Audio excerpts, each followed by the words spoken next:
And good day, good afternoon, good night, good morning, wherever you are. Hey, this is Dr. Dwain Woode.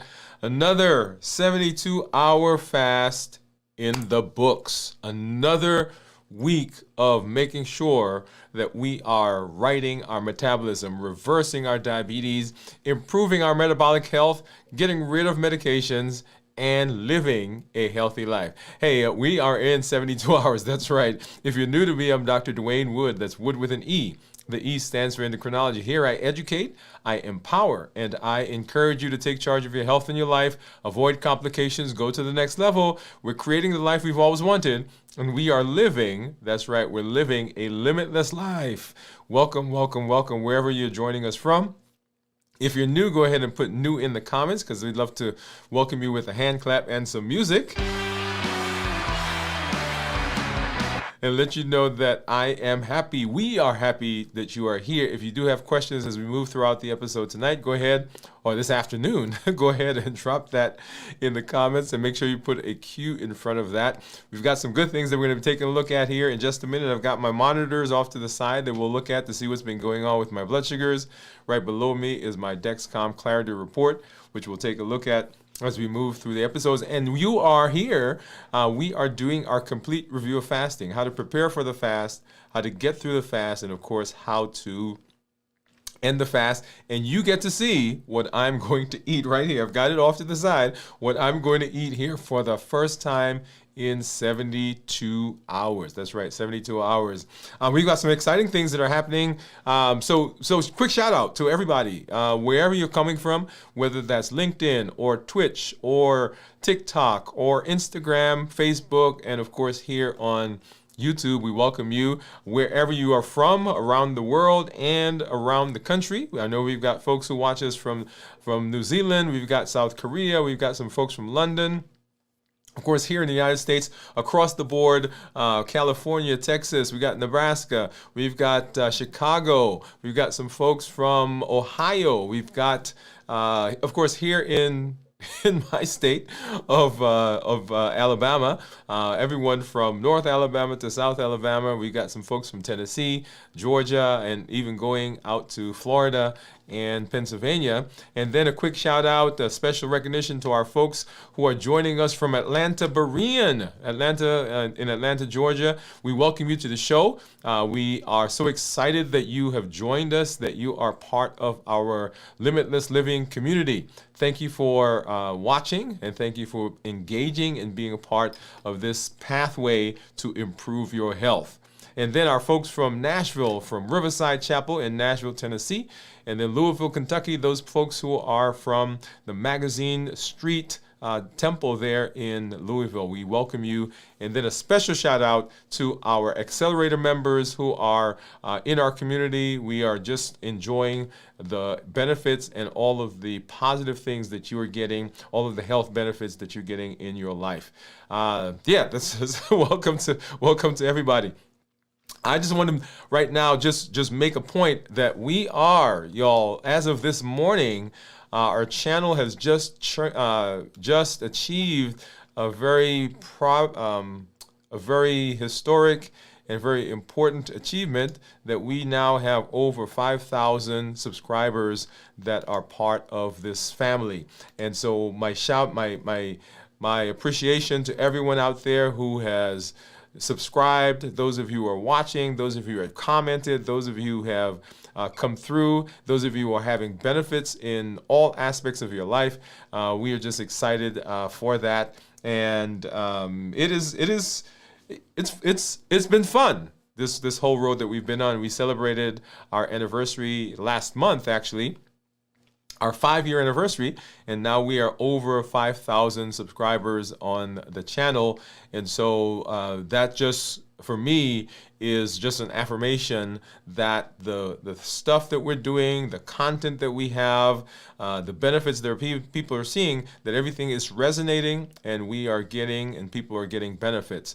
So I thank you for that. Thank you for coming through, and hit the button. If you're passing through right now, go ahead and help the channel a little bit more, and hit that button so that we can continue this trek. I often talk about, and we'll talk about one of the playlists that we have on the channel, on that main page. And when I talk about the channel or that playlist, at the end of that playlist, there is a commitment statement that you sign, you date, you put on your, put it in a frame, put it on your wall, put it in your calendar. And several years ago, there's a commitment statement that I signed, and it's right there. Well, actually, this one right here. And it was my commitment to this space. And so every time I walk into the studio, it's there on the wall. I get to see it. I get to reaffirm that this is what I'm doing. And it helps me actually as I plan. And you guys know that in the fall of the year, at the end of when we celebrate our anniversary each year, at the end of that's the end of November, end of August, I begin planning for the new year. And so part of what I do when I plan, I go back and I look at that commitment statement, I pull it out, and I go back and I review the ideas and the thoughts that I had when we first started to make sure that we are still aligned with what I want and what I said this channel was going to be, and of course what the community is saying that they're interested in and the benefits that they're getting. So once again, thank you all for that. I'm going to play some music. And a hand clap. And so just an affirmation that we could not do this without you, and we thank you for all that you do in the community. All right, let's go ahead and let's take a look at numbers now. And well, actually, let's do that. Let's do this first. I'm going to go and let's go ahead and let's take a look at the channel, because I want to point out to you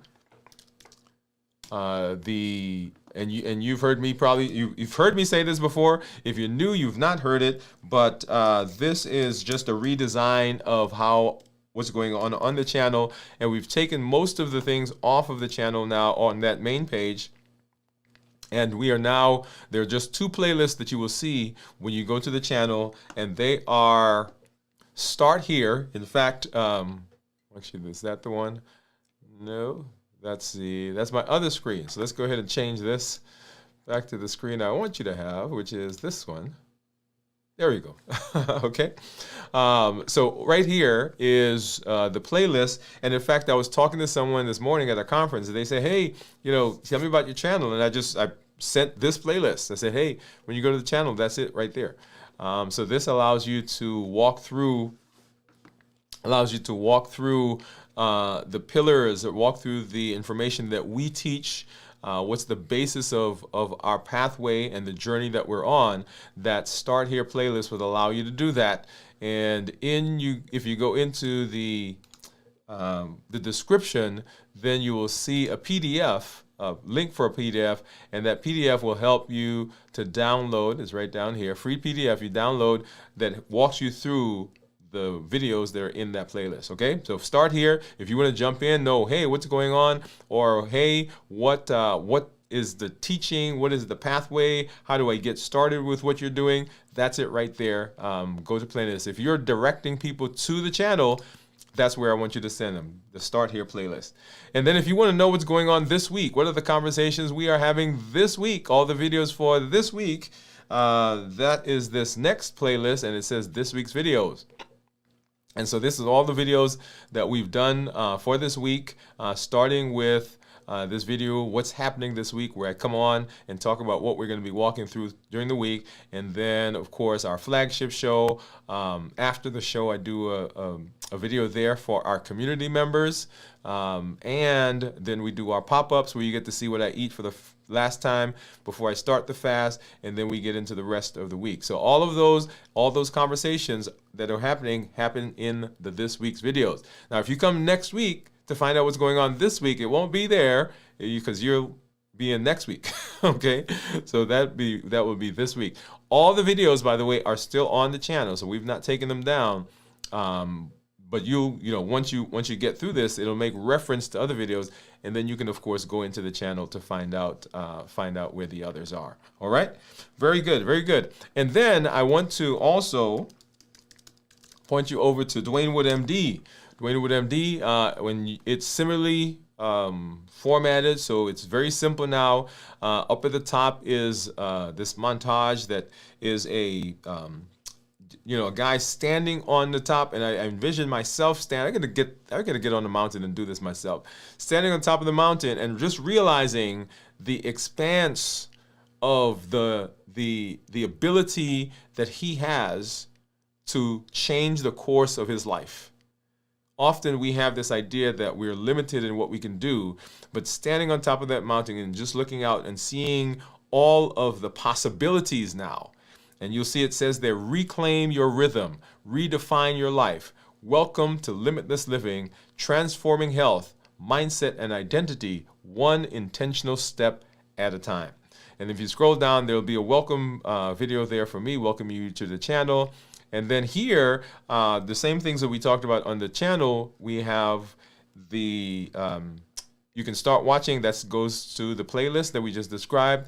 And then right over here, you can go and download the PDF that walks you through. And like I said, at the end of that PDF, there is a commitment statement. Download it, sign it, date it, put it on your wall, and every time you look at that every day, it is a reminder of the commitment that you're making to your health. And then scrolling down just a little bit more, for if you are tired of being on this hamster wheel of trying this and trying that, weight going down, blood sugar is not controlled, high blood pressure, high cholesterol, heart disease, strokes, fatty liver, and you want to get off of that wheel, go ahead and hit this button right here. It says find out more, and that will help you get into our accelerator program where we institute and implement all the things that we're learning and get that as a permanent fixture in your life to help you continue to move through your health space. And then below that is, of course, our podcast. If you are someone who listens, you can go there and you can listen to the shows also in your car as you're traveling. They're all there. All right. So with that said, let's go ahead and let's hop over and let's take a look at blood sugars. And you are looking right now at my Freestyle Libre, and right now my Freestyle Libre says that my blood sugar is 56. And you see down here for most of the day, it's been in the red, which means it's been below 70 according to the Freestyle Libre. If I look at my reports, time in range, this big number right in the middle, you see it says 80% time in range, and then down below you see it says 20%, and those are 20% low blood sugars. That typically happens when I'm fasting. And so if you add 80 and 20, so all of my blood sugars have been either 80 in range or below range. And like I said, those are usually during fasting. If I go to the 90 days, so 84% in range, and then 16% have been in the low values. If I go and look at my average blood sugar for 14 days, you'll see this line right here, and you'll see my average blood sugar has been 90 over the course of the last 14 days. Down here, it breaks it out into different times of the day, ranging anywhere from 85 to 96 is what I see there. And if I change this now to the 90-day, you'll see 88 is my average on this line. And then once again, breaking it down into the different times of the day. I love this graph because it tells me at different times of the day what's going on, what my blood sugars are, and helps me to kind of pinpoint where there may be some problem areas. Okay? And getting out of that, and then moving over to my Dexcom, and Dexcom right now says that my blood sugar is 84, a little higher than what the Libre says. And if I look at the last 24 hours, I can scroll through those numbers, putting my finger over, and we're looking at this graph down here. So 80s, 90s, 80s, 90s, 93, 94, in the upper 80s, low 90s, went up to in the hundreds there for a little while. And this morning, not a big toothpaste effect, right? I used a different toothpaste. So look at that, 98, 103, 104, 106. And then, of course, coming to where we are right now, okay? All right, let's go ahead and let's take a look at what those numbers are according to my Keto Mojo and my Contour.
57 is what the contour says, and 84 is what the Dexcom says. And let's go ahead and get this out. Get this strip in because I don't want to have to stick myself again so that drop dried like I did the other night. And let's get that going. All right. So ketones. What do you think they're going to be? And 6, 5, 4, 3, 2, 1, and 1.9. 1.9. Okay. Now I'm going to have to, so 1.9 is what my ketones are. Let's go ahead and I'm going to get over to my Keto Mojo and go ahead and pull that in so we can have that conversation. Okay, and so let's pull this up. So when we talk about ketones, remember ketones that are less than 0.5 are considered normal, 0.5 to 1.5 considered nutritional ketosis, and then above 1.5 considered therapeutic ketosis. Let me go ahead and do over to this view. And when we look at those numbers, if we're fasting and we're looking to get into ketosis, right? So because sometimes you can fast without wanting to go to ketosis.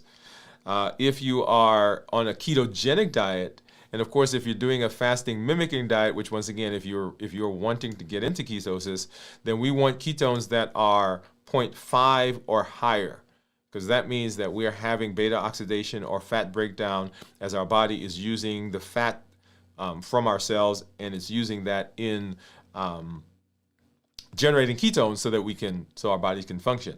So we're looking at these three numbers right here. 1.8 is what the GKI is, and that is my glucose to ketone index, and it's just a ratio of the glucose to ketones. We'll talk about that in a minute. And then down below there in the red is the glucose, 63, and then of course the ketones, 1.9. All right. So if we want to convert this, and so the ratio, you have to convert the glucose first of all. So let's go ahead and grab my calculator, and I had that up. So here's my calculator, and 63, let's clear that out. So 63 is my blood sugar, and you have to divide that by 18 to get international units. So when folks who are not in the United States talk about blood sugars, they typically give these numbers, like my blood sugar is 5, or it's a 10, or it's a, right? And so sometimes when you hear that, we're like, oh my goodness, that blood sugar is low. No, they are, so a 5, well, let's do that. So a 5 blood sugar times 18 would actually be a 90. Okay, so that's when we talk about international units.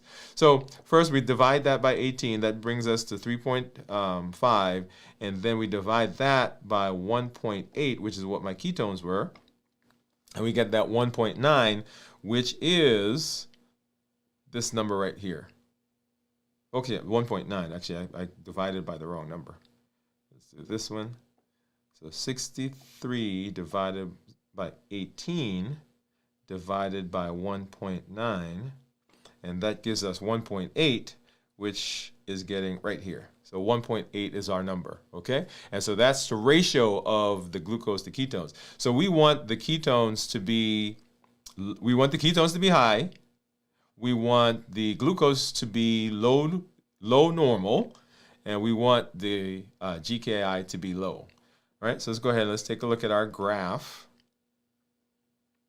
And you'll see here, let's go back a little bit. So the tan line that you see is blood sugar, and the turquoise dashed line that you see there is my ketone. And when blood sugars are high up there, that means that I have a lot of insulin in my body. And if insulin is around, then my ketones are going to be low. Okay, so remember, they go in opposite directions. So when insulin is high, ketone has to go down, and when insulin goes down, then ketones go up. So they can't live in the same space for long. And so as my blood sugars have started coming down, so it went from 131 down to 74, my ketones went from 0 essentially up to 0.7. And then looking to see where we are now, let's see, my blood sugar is 63, and of course the ketones are high at 1.9, okay? which is what we want. We want those numbers to reflect what's going on in our body. So now let's go over and let's take a look at the blood sugars, and we're going to start right here. Let's see. Let's go back a little bit. Well, let's do it right here. So my average blood sugar for the last 14 days, 123, according to the keto, according to the Dexcom. I'm in target 98% of the time, target being anywhere from 70 to 180. And then my glucose management indicator is a 6.3. So if I were to get an A1C based on those blood sugars, then I would expect it to be around a 6.3. Okay? If I go to the 90-day average and look at that, so my 90-day average is 116. Time in range is 98. Target being anywhere from 70 to 180.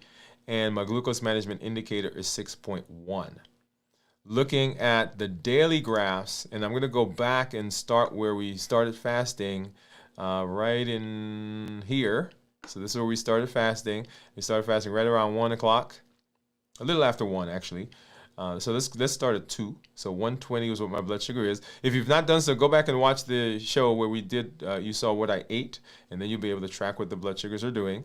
So 120, scrolling down, so 120, 120, and going now, about 12 hours later, 126. Coming into the next morning, which is now Wednesday morning, in the 120s.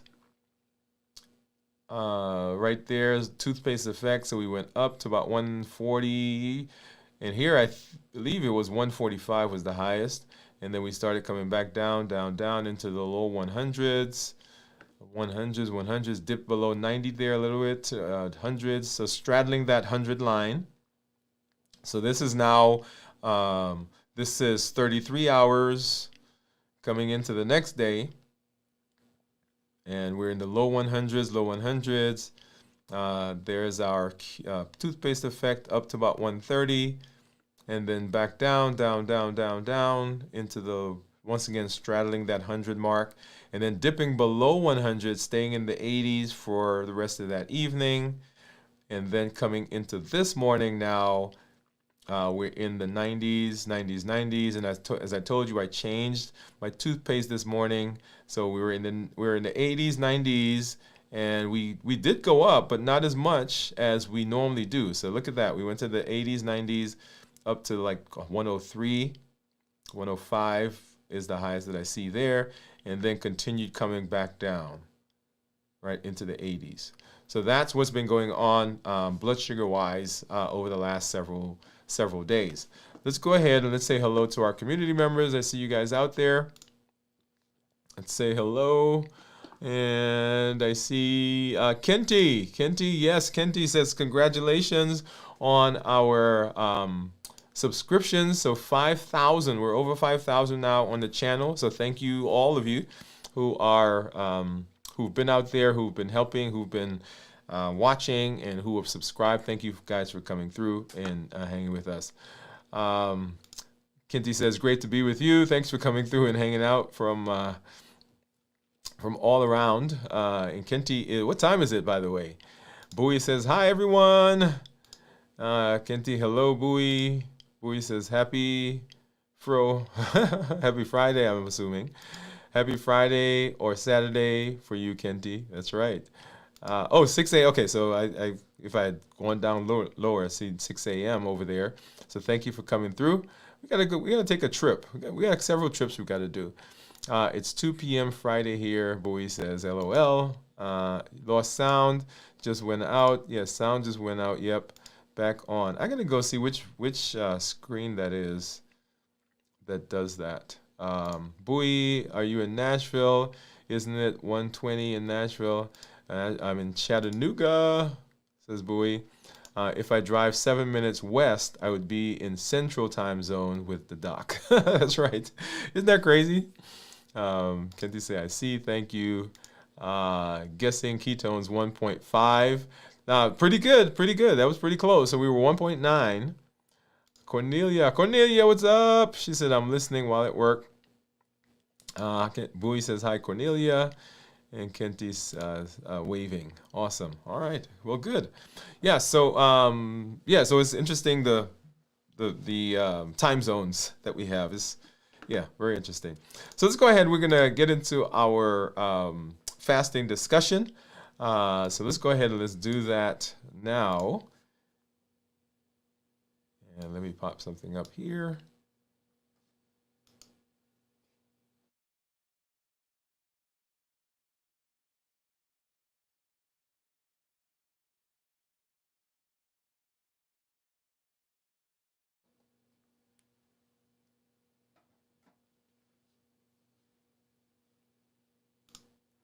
All right, so we are talking about fasting.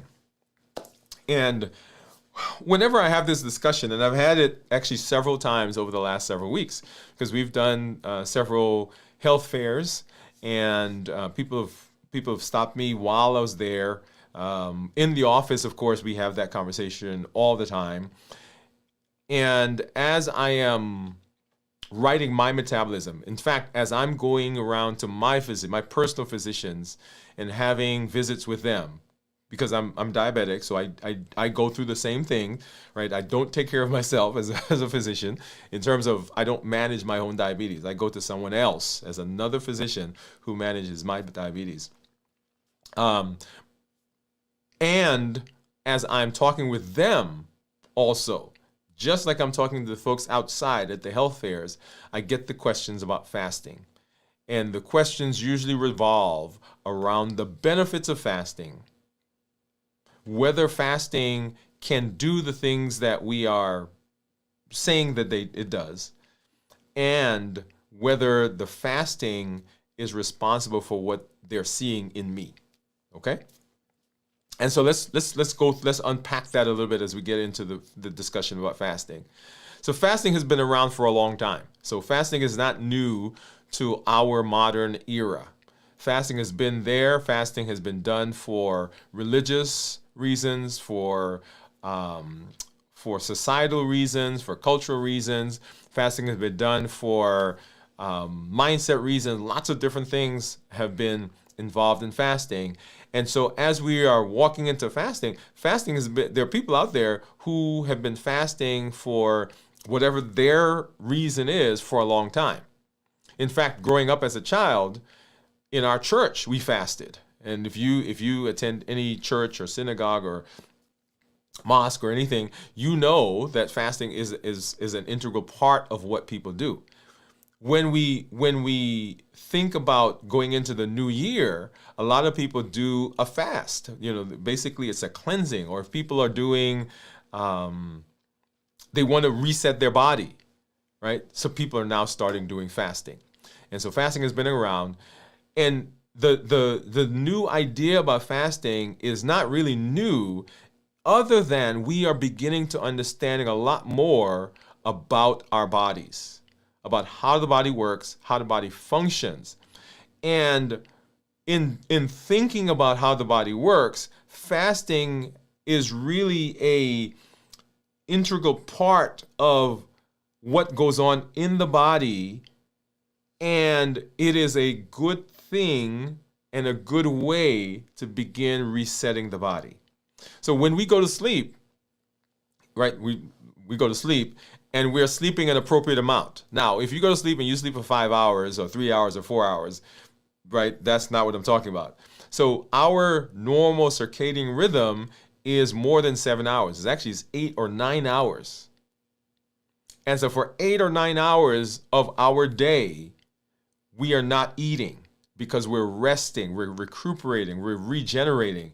And during that entire process, our bodies are utilizing the food that we ate for all the things it needs to do. So the body is designed rhythmically to have a period of time when we don't eat. And in fact, if you think back to our history, even other than when we were sleeping, there was a big period of our time during the day when we weren't eating. So the modern idea of snacking and eating frequently to boost our metabolism is a new thing. It is not what we did in the past. Now, there's a lot of talk that we didn't eat a lot in the past because food was not available in the past. Well, that's one way to think about it, but we didn't eat a lot in the past because we didn't need to eat a lot in the past, and because we were busy in the past, right? Think about, our parents and grandparents and how they worked and the history of humankind, right? There was not this ready access to food that was around. The refrigerator is a modern invention, and so just having stuff around to eat was not what we did. Thinking back to the disease processes that we used to have, people became ill and they passed away because of infections or trauma or age. Those were the things that caused it. And as we've come forward into the modern era, we've been able to treat infections, we've been able to treat trauma. And so those are not the major things. Now we are having diseases related to lifestyle. And a big part of the lifestyle is how we move and how we eat and the stress we're involved in. And so fasting comes in as a way of resetting all of that. Because when we're fasting, we're not putting anything in. So the body's resting, the GI tract is resting, the body's utilizing the food that we have. When we fast, we decrease the insulin in our body. And insulin is one of the primary culprits in the modern metabolic disease process. When we fast, because we're decreasing insulin, our appetite goes down. So that frequent eating that we do during the day, the snacking that we have goes down. And because we're not snacking, because we're not eating, the things that we normally snack on is not like celery, Brussels sprouts, and collard greens, right? We're snacking on carb stuff, carby things that put on calories. And when we fast, we decrease or reduce our sugar. So we decrease insulin, suppress appetite, reduce sugar. And that's the benefit of fasting. And when we fast, because we're doing those things, our body, by virtue of how it works, this is not like magic, it's not mystical, it's physiologic. Because I'm not fasting, the body has to find energy somewhere because it's used up what I've put in. And now I'm not putting anything else in. And when that point happens, then my body has to go to my stores called fat cells, and it has to begin using the energy that's there to give me what I need to function. So several things in that process just happened. So I started fasting. Because I started fasting, my insulin level goes down. When my insulin level goes down, my appetite goes down. Because I'm fasting, I'm reducing the sugar. Because I'm not putting anything in, my body needs energy, so it now goes to my fat cells, begins breaking those down, so my weight goes down. Because it's using ketones, then my body, there are certain parts of my body that like ketones. So I have mental clarity. When I'm fasting, my hormones change. So my cortisol level goes down. So my stress level goes down. My anxiety goes down. My sugar begins going down even further. When I'm fasting, my body produces growth hormone. Growth hormone preserves muscle mass, so I get bulkier. Notice all of that happens because of fasting. When I decrease my insulin level, insulin causes stiffening of my blood vessels. And now because my insulin level goes down, my blood vessels begin to relax and my blood pressure goes down. So I've just decreased blood pressure. When I'm fasting, because the body does not have food that's coming in and it has to package it and send it into the bloodstream to go store it, my cholesterol level goes down. When I'm fasting, autophagy, which is a cellular cleanup process, begins happening in the body. And so my body is now taking and recycling those broken, damaged parts of myself so that there are body parts, there are symptoms that people have like inflammation, like pain coming from inflammation, like neuropathy. All of those can improve. And of course, the thing that everybody is talking about now is the influx, the dementia that we see in lots of our communities, right? So we now know that high blood sugars and high insulin levels and insulin resistance don't just damage nerves in the rest of the body, but the brain is packed full of what? Nerves. That's neuronal tissue that's there. And so just like it can affect my feet, neuropathy, it can affect all the other neuronal tissues. So we're seeing improvement now in all of these metabolic spectrum diseases. So when I go to my doctor and they check my A1C, and my A1C is now 5.6, when I look at my weight and my weight continues to go down, when I look at my cholesterol now is in the normal range. So you begin to see the domino effect or the cascade effect simply of fasting.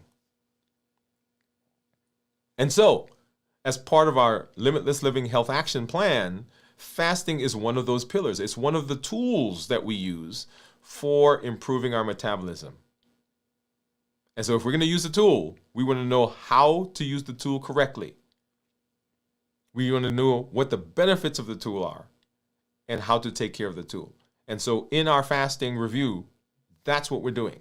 So we're going to talk about how to prepare for the fast, how to get through the fast, and then, of course, how to break the fast. And stick around. You'll get to see what I eat for the first time after 72 hours of fasting.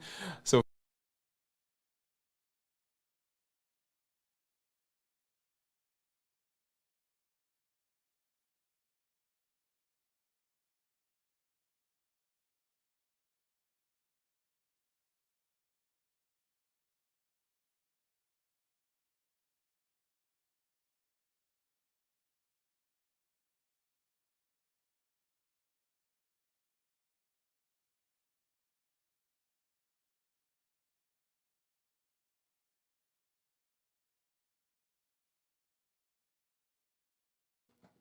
when I first started fasting, my concept of fasting was I'm not going to eat. That was it. That was the entirety of my fasting, my fasting plan. I'm going to not eat. And so I would just jump into fasting. I'm going to fast, right? In fact, I did fasting for several years, intermittent fasting, and we just, okay, I'm not eating. Okay, what day are you not going to fast? Well, I guess, I'll do it today. And then next week, okay, I guess I'll do it on Wednesday. This next week, I'll do it on Friday, right? So it was kind of haphazard. And so it just happened whenever. But remember, fasting is not just about not eating. Fasting is a lifestyle commitment that you're making. We talked about all the things that happen. So imagine all of those hormonal changes that are happening in your body. And if you're not prepared for them, then they can cause problems downstream. In fact, if you're not mentally prepared for fasting, then fasting becomes an issue. If you're not emotionally or physically prepared for fasting, fasting becomes an issue. If you've not rested well, fasting becomes an issue. So as we prepare for the fast, we want to make sure that we're not just saying, okay, I'm going to fast. I'm just going to pick a day and I'm going to just not eat, because it's not just about not eating. The other thing that I used to do when I first started fasting is I knew I was going to fast. And so I would say, well, I'm not going to eat for the next 16, 18, 24 hours. So what I'm going to do, all the stuff that I would have eaten, I'm either going to eat it, I'm going to start eating stuff. And then when I finish fasting, because I hadn't eaten for 24 hours or whatever number of hours, then I'd catch up. Right? Not realizing that the things that I did on either end of the fast itself, the things that packaged, that sandwiched the fast, had a profound effect on the fast. And it had a profound effect on my mentation, my thought process. And so when we are preparing for the fast, a big place that we want to make sure that we're taking care of is we want to take care of the food that we're going to eat before the fast. The food that we eat before the fast should follow our balanced bites ideas.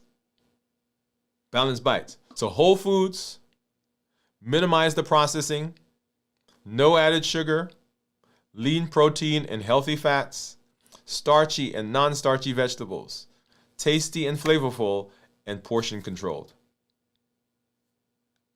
That when we're thinking about the food that we're going to eat before the fast, that's what it should entail.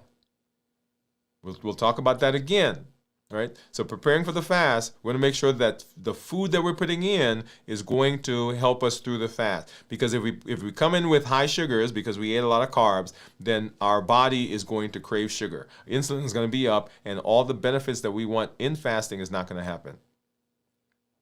If we're eating healthy fats, lean protein, then those are going to help us maintain satiety as our body is transitioning. Satiety means I'm full, I'm not hungry anymore, I don't have to eat anything else.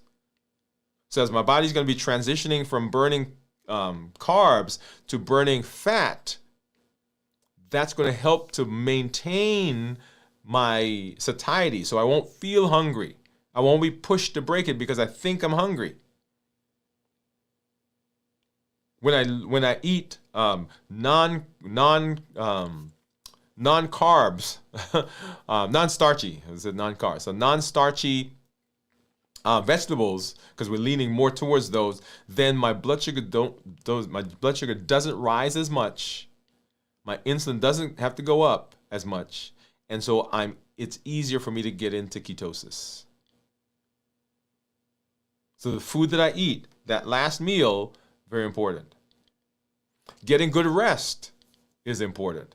If I come into the fast and I'm not well rested, when my body's transitioning from the different fuels, from burning carbs to burning fat, that dip that I feel is going to be even more profound. And I'm going to say fasting doesn't work. Well, it's not that fasting doesn't work, but I wasn't well rested coming into the fast. You want to make sure that you are not getting into a highly emotional, highly stressful time. Because guess what stress does? Stress is responsible for raising blood sugar. So if my blood sugar is going up because even though I'm fasting and I'm stressed, my blood sugar is going to go up. When it goes up, insulin is going to come out. When insulin comes out, insulin is going to make me hungry. And it's going to be harder for me to get through the fast. So getting into a fast when it's a stressful time, not a good idea. So if you're moving, right? If you're moving, if you're having a baby, if you are getting married that weekend, if you're having a birthday party for yourself that weekend, or any of those, not a stressful time, not a highly emotional time. Now, can it be done? Yes, but it's difficult. So we want to make sure that we are guarding the fasting time so that we get through it successfully. Making sure that we're prepared socially and relationally. So don't come home one night and say, I decided today I'm going to start fasting. And you get home and the family is getting ready to sit down and they've prepared a big meal and it's your birthday or your anniversary or your mom or dad are visiting or it's whatever. Yeah, right. You socially, you want to prepare for that. Say to your family, hey, I've decided I'm going to start fasting. This is the plan. This is when I'm going to fast. This is how long I'm going to fast. So that everybody's on board. So my team now knows. People who come into the office know. My community knows. My family knows that I fast during a particular period of time. And as much as they can, they try not to tempt me. Now they'll still have stuff around me, right? But they're like, oh, I'm sorry, you're fasting, or whatever it is, right? And it's not a big deal. But they are aware. So when they want to bring stuff, they'll say, oh, I'm going to bring this for you on whatever day, which is not in the fasting time. They know. Don't start fasting at 6 o'clock if your family sits down at 7 o'clock to eat. because automatically there's friction. And the likelihood that that's going to continue is low because your brain does not like friction. And it will make a decision to stop fasting so you can be in community rather than keep fasting and have the friction continue. Yeah. And then mentally, understanding that your fasting is a choice that you're making. It is not punishment. It is not a restriction. It is a tool that I'm using that I am personally deciding this is what I'm going to do. If I'm coming into fasting and I come with that mentality, because the lenses through which I see the world around me affects how I interact with it. Because if I come into fasting begrudgingly and upset that I got to fast, then cortisol levels are up. First of all, anything that happens in the fast, I'm going to say, well, this is not working, right? So the vision, the lens through which you're seeing fasting is important. Fasting is a tool. Is it the only tool? No, it's not. Are there other tools? Yes, there are. Can you try something else? Yes, you can. You get to make the choice. And then understanding, as we're preparing for the fast, once again, understanding emotionally the things that push me. What are those things in my life that will push my buttons? What do those look like? Habits that I succumb to, emotions, access to food, my environment. What does my environment look like? And the taste that I remember, right? Those things. I tell the story that when I was in New York, right? So I'm from New York, and I would land in New York, and I get out of the airport, and I would start stopping at different places: hot dogs, Chinese food, and pizza. Boom, boom, boom. Hot dogs, Chinese food, and pizza. And it was not until I realized that there was a connection between those foods and how I was brought up, because I grew up in New York, and the things that we did, that I was able to now see why those things pushed my buttons. So habits, emotions, access, and the taste of food, those are the things that push our buttons. So understanding that mentally, understanding that emotionally, and putting things in place so that I can deal with them as I get through the fast. Okay? So we're preparing for the fast. How is that? How does that work? That is very important. Because how we prepare for the fast has a profound effect on how we get through the fast, and then, of course, how we are going to break the fast. So preparing, very much important.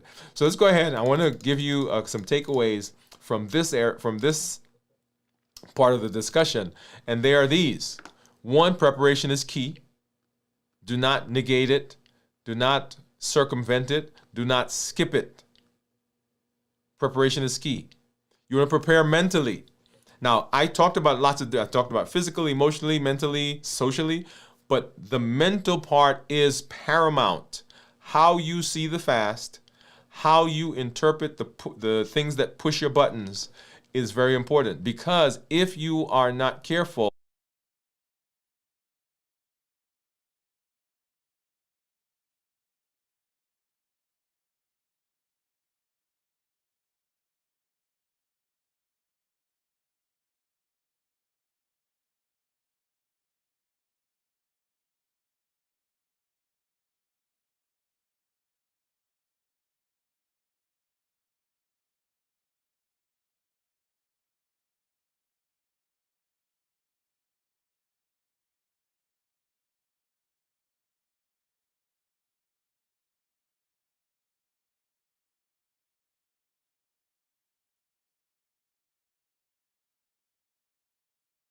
community. They may be nice people. Nothing against the ice cream folks. I'm an ice cream person. But if I go into a group whose function is to find different flavors of delicious ice cream, guess what? That's not where I need to be.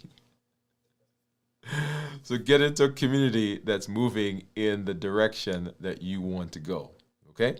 So preparing for the fast, very, very important. And then as we continue, so preparing for the fast is important, but so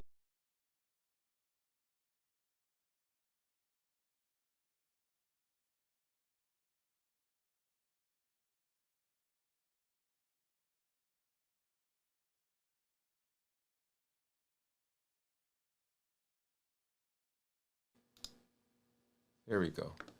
So let me do something here really quickly, y'all. Hold on a minute.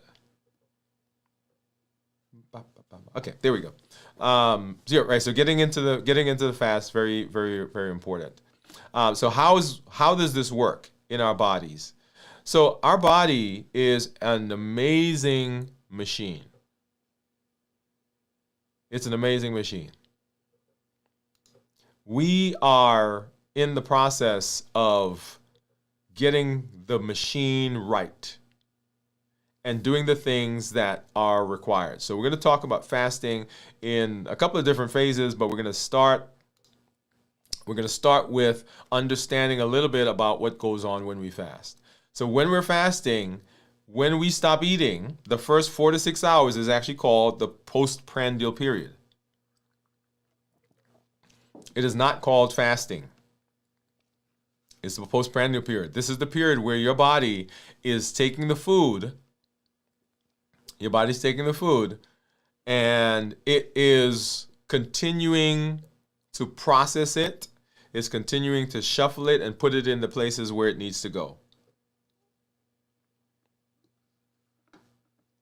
Okay, that's what's happening when we stop eating. Those first several hours. It is not that. So fasting happens as we get past this postprandial period, or the beginnings of fasting. Let me say it that way. Okay, so first 6 hours. Energy levels are high, glucose is high, insulin is high because we just ate something. And the body's shuffling it away into the different places. Think of it like you just came in from the grocery store and you've got your bags of groceries and you're putting them into the different places. You're putting some in the refrigerator, the cabinet, you're putting some in the freezer, some in the pantry, put it in the drawers, you're taking the toilet paper and you're putting it in the bathroom, you're putting the soap in the washroom, whatever it is, you're just putting it into different places. That's what's going on during this period when you stop eating. So when we start talking about fasting is at the 6 to 12 hours. So this is early fasting state. So the body has taken all the food, it's shuffling it, and it's gone into the different places, and now is beginning to, the insulin level is starting to go down because the glucose in our body is starting to go down. Because we've not been eating. Once again, remember that whole process? When you don't eat, you don't put anything in. When you don't put anything in, then glucose goes down. When glucose goes down, then our insulin goes down. So the insulin level is starting to go down. And as the insulin level goes down, because of the sugar going down, then our body starts looking, okay, we got to start soon getting energy from somewhere else. Glycogenolysis is happening. So the body has made glycogen in the liver when it sorts it when you first ate, and it stored it, and now it's going back to the liver and say, hey, my blood sugar is going down. Can you give me back some of the stuff that I gave you earlier? It's like taking all the stuff from the grocery store, putting it in the refrigerator in the pantry, and now you're getting ready to cook. You go back to the refrigerator and take the stuff out, and that's what's going on. The body is now saying to the liver, hey, I gave you some stuff to store. Give it back to me because I need to use it. Energy levels are beginning to fluctuate, right? Because the blood sugar is going down, the body's going to get some glycogen. Energy level goes down or sugar level goes down, the body goes get some glycogen. And every time it has to do that, we get a fluctuation in the energy levels. And the body has transitioned from the circulating glucose, the stuff that's in the blood, and it's getting sugar now from all the different stores. Not getting it from fat yet, because that's not sugar yet. But the glycogen is sugar. It's stored sugar. It's a big molecule of sugar. And so the body's taking that out and it's using it.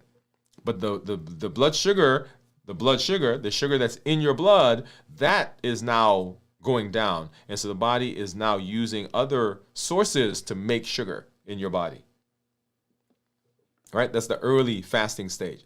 And then we get to the 12 to 18 hours, and we're transitioning now to using fat. Because the sugar in the blood is down, the body has gone to the liver and is taking that stuff out, and that is now starting to deplete. Because the glucose levels continue to go down because my body's using it, right? That's one of the benefits of fasting.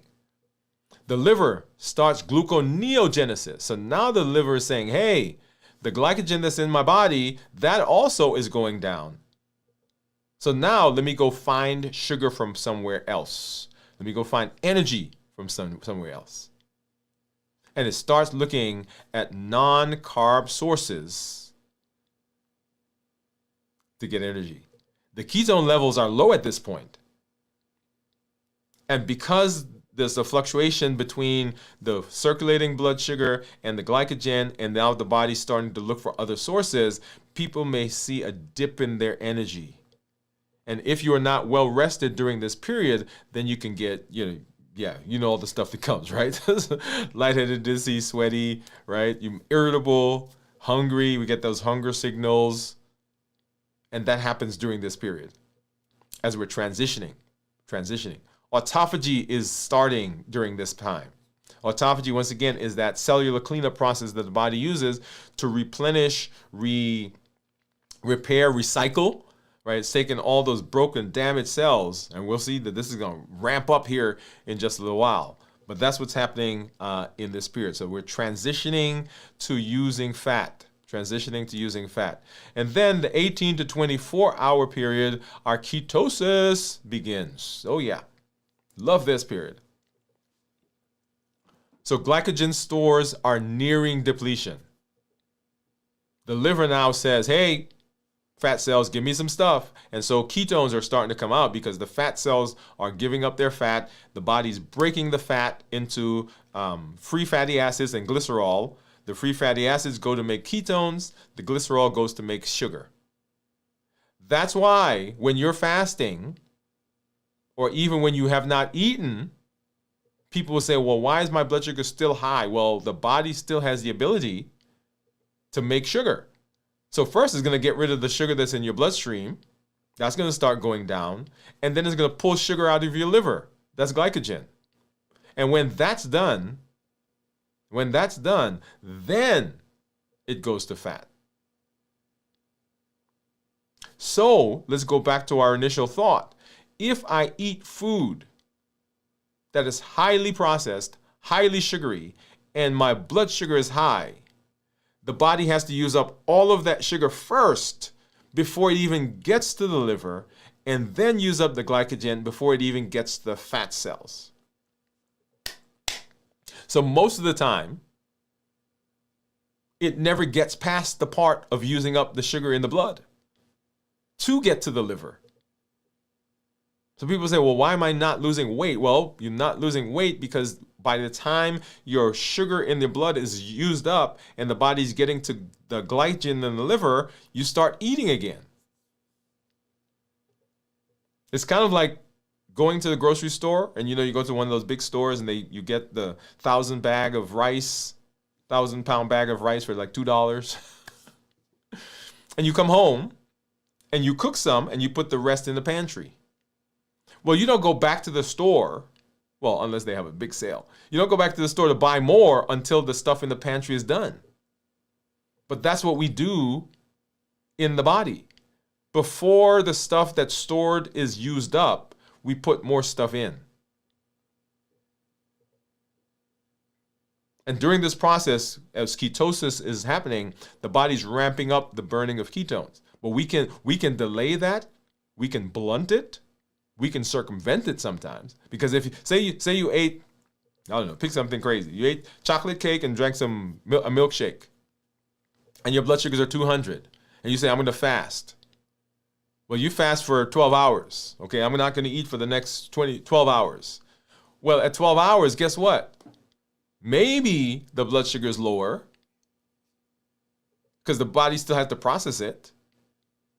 Or maybe it's not. And in most cases, at 12 hours, if you just ate, unless you're treating it with something, then the blood sugar is still high. And I'm talking specifically now for my diabetics. And so then it has to go to the liver.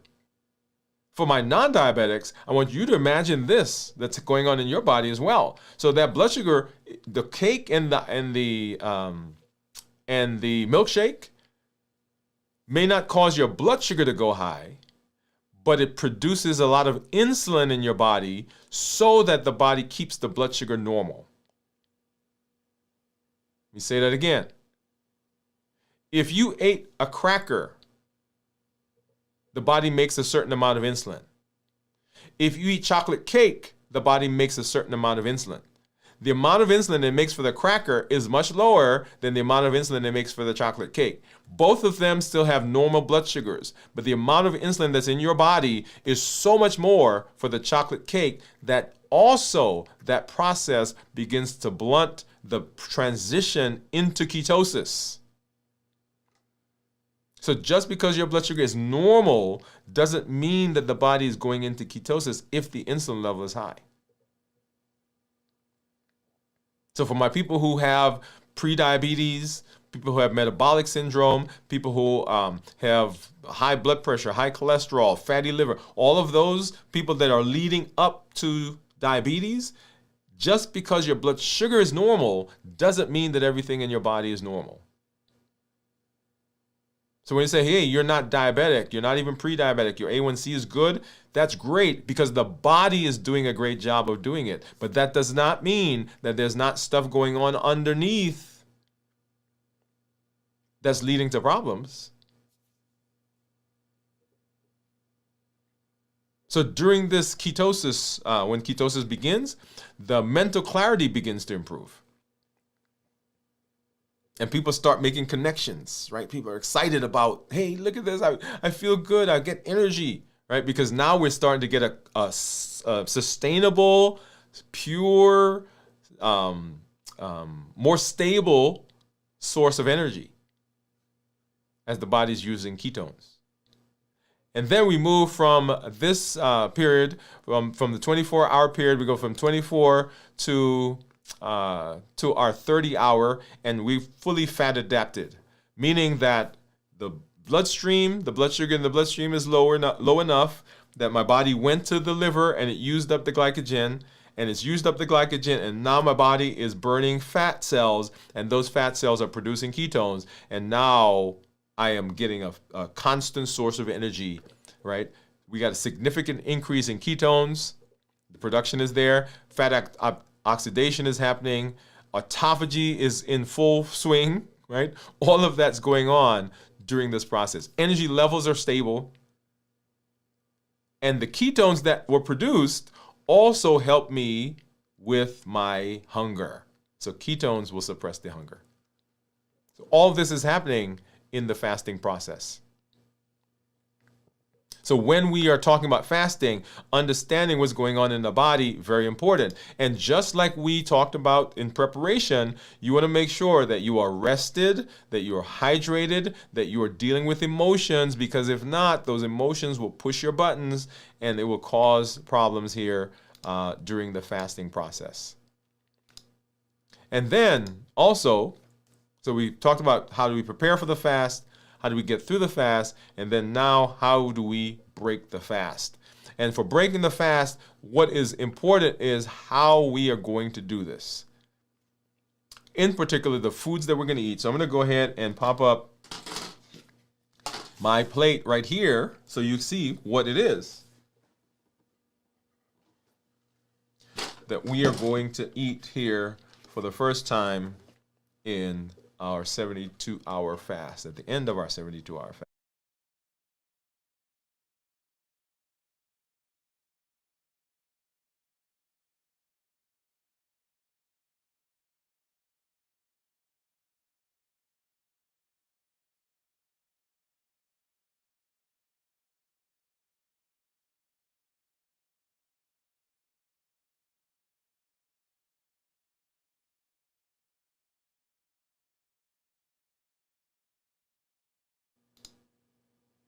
Okay, I see now why yeah. Let's talk about what the food is that we are eating. Let me go over here.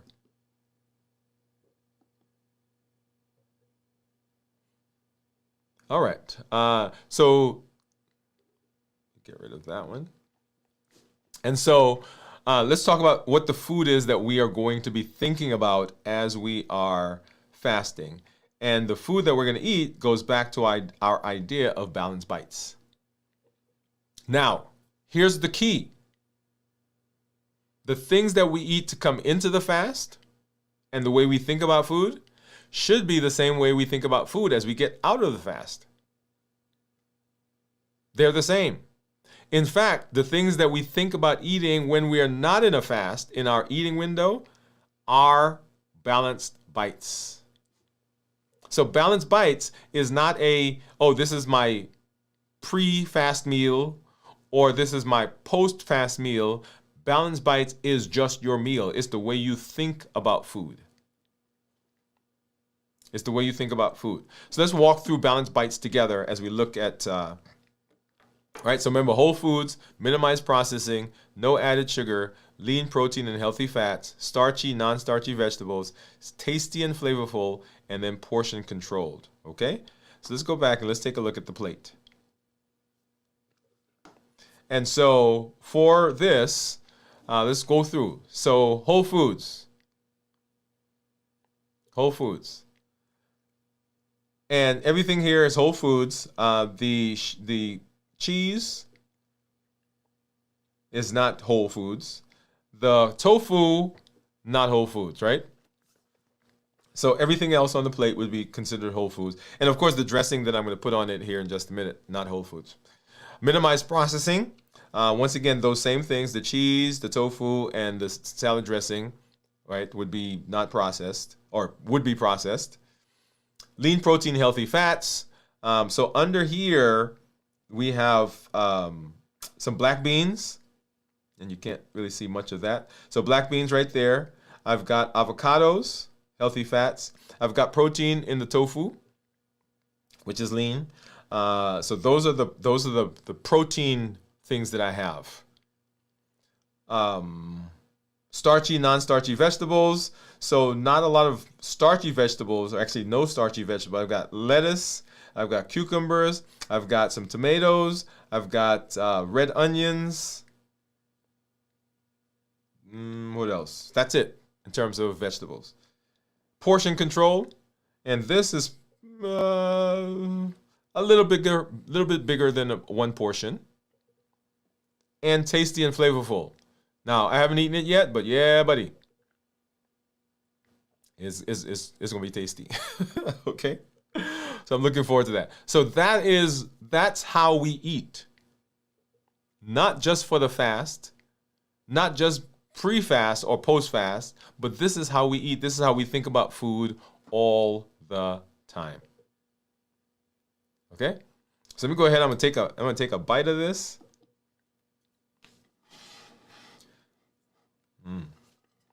Well, let's go back here.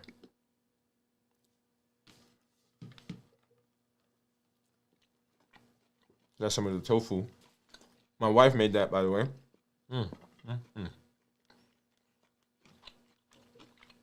Need to go ahead and do a hand clap.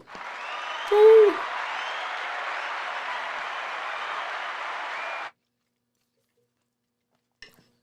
Delicious. So when we're talking about eating, what we eat, pre-fast, post-fast, in our eating window, balanced bites is the idea that we want to keep in mind. That's the way we eat. That's the thought process we have. And we'll come back and we'll do a review of balanced bites so that we all understand what it is that we are shooting for and how that fits into our day. It is not a diet. It is not I'm going to eat like this for 90 days. I'm going to eat like this when I'm fasting. It is the way we eat in general. This is the plan. And so that's how we break the fast when we are eating, we want to make sure that we are eating things that are in keeping with our fasting process. And just to review and give you some pointers on the fasting, here are some tips. When you're fasting, when you're breaking the fast, you want to make sure that you are monitoring blood sugars. I recommend everybody monitor your blood sugars. It doesn't matter whether you're diabetic or not diabetic at all, because understanding how your body responds to sleep, to stress, to activity, to food, very, very important. Monitor blood sugars. Also, portion control. Make sure that you are having the right portions, because often it's not that people are eating the wrong thing, but they're eating too much of the right thing. Eat slowly. Don't just rush it up, right? Don't just gobble it up.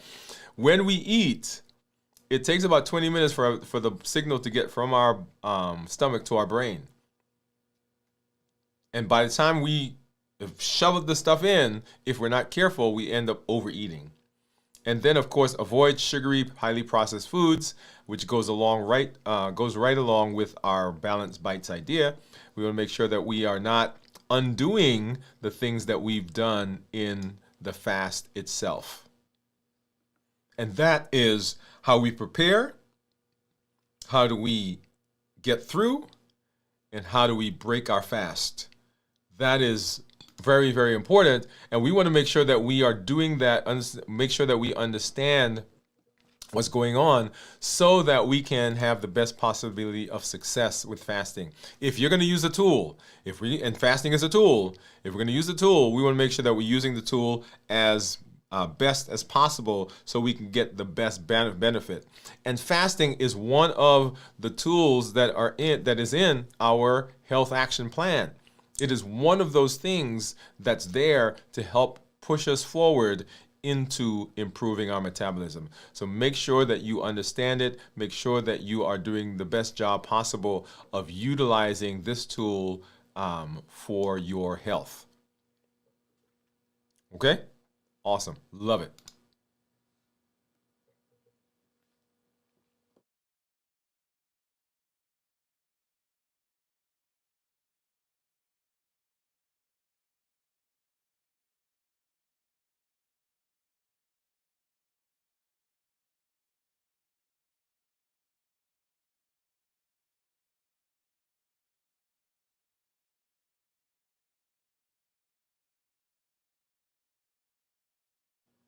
All right. And so that is our fasting. Fasting, such a powerful way to improve and right our metabolism. If you have been dabbling, if you've been thinking, if you've been kind of circling fasting, you want to jump in. This is a great place to do that. We've got an amazing community. We've got an amazing group of people who are fasting on a weekly basis. And I fast myself on a weekly basis as we move through this space of improving our health. And if you're going to do it, jump in, join us as we start our fast. We usually do that on Tuesday afternoons. We do a pop-up. You get to see what I eat for the first time or the last time before I start the fast. We do the check-ins as we go through the week. And of course, we end our fast here, as you saw, with this show where we review fasting and talk about the foods that we are eating. Let's go ahead and I'm going to say hi to some of our community members. And I do see a question. And let's see. Let's go here. Let's see. Okay, so Bowie says, I have a question. If metformin reduces gluconeogenesis in the liver, does that mean it prevents the liver from reducing its fat stores as well? Okay, let me see if I can get that. So, if metformin reduces gluconeogenesis in the liver, does that mean it prevents the liver from reducing its fat store as well? I think I understand what you're saying there, Bowie. Well, let me see if I can get into that. So what she's pointing out is that one of the things that metformin does is it reduces sugar from coming out of the liver. Basically, reduces the gluconeogenesis. And one of the things that happens there is that process doesn't, or process is used to treat blood sugar. In other words, what we're doing is essentially stopping the liver from producing the sugar, and so it doesn't show up in your blood. If you hear me ask the question, and the question that I ask when it comes to insulin is, when you go to the doctor and they check your A1C, then your blood sugar is normal. A1C is good. But where did the sugar go? Because you ate it. Where does it go? Well, the sugar gets stuffed into other places, right? And so even though the blood sugar is normal because the liver didn't release it, the sugar hasn't evaporated. The sugar is still there. And the sugar is still causing problems on the backside. We may not see it on this side. It's kind of like having a quilt, right? So the quilt is up, and you're looking at the top of the quilt. But if you turn it over, it has all the strings and all the stuff right, to create it. So the top of it looks great, but the bottom has all the stuff. And so when we look in the blood, we're looking at the top of the quilt. But if we look underneath now, we get to see all the things that are going on. And that is the stuff that's being stored, like sugar. Well, fat in that case. So the fat is still there, but we just have in our blood is normal. I hope that answers your question, Bowie.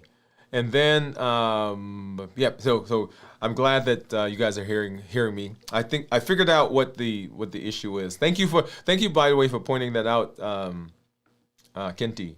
Very good. That helps me pinpoint where it was. Okay. All right, y'all. And so we teach the Triple E formula for success. When I talk, when I'm giving my presentation, when we're on the show, when I'm out talking to people, I'm thinking Triple E formula for success.